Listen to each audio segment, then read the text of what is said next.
So what would cause a weakening in the production of hydrochloric acid? Drinking with the meals.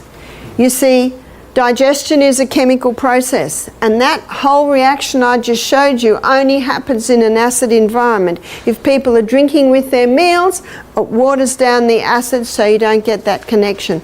And it's an American habit, isn't it? Certainly an Australian habit. Michael and I go to a restaurant and the waiter, what's the first thing he asks? What will you drink? No, we won't have anything to drink. Oh, we'll just bring you water. Now, if we say no, thank you, every waiter in the restaurant is coming to us. You don't have water? We let them put the water there. Okay, it just keeps them quiet. I think it's because people are so busy, they've got no time and they sit to eat. Oh, I haven't drunk. And then they drunk water. And a lot of people think they'll just wash the food down. Wash the food down, they basically wash all their digestive enzymes away.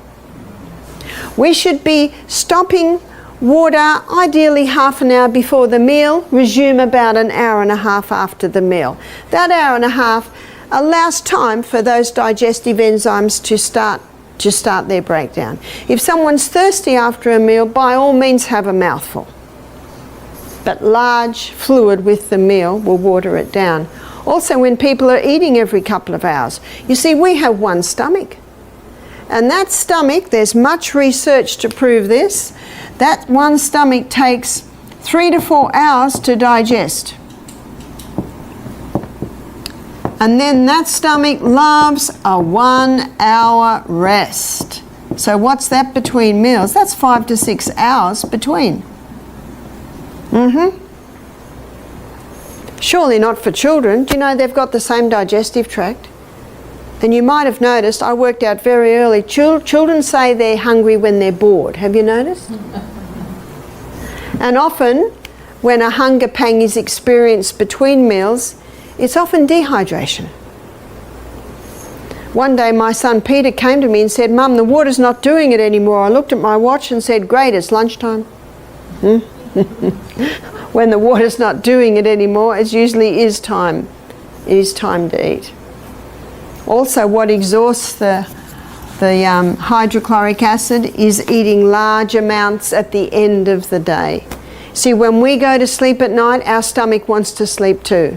So if there's a huge meal in there, you know, everything slows down. This digestion's going to be very slow. And when the person wakes up in the morning, do they feel like eating? No. Now, my son James, he's a builder. He works out every day. He's very fit. He eats 4 meals a day. He has breakfast at 5:30, and his metabolism is so fast because he's working so much that he has another meal at 11, and he has another meal, I think, about 4, and he goes to the gym at night and works out, and he has something else to eat about 7:38, and it does him well. Can you see how you've got to play with what works for you?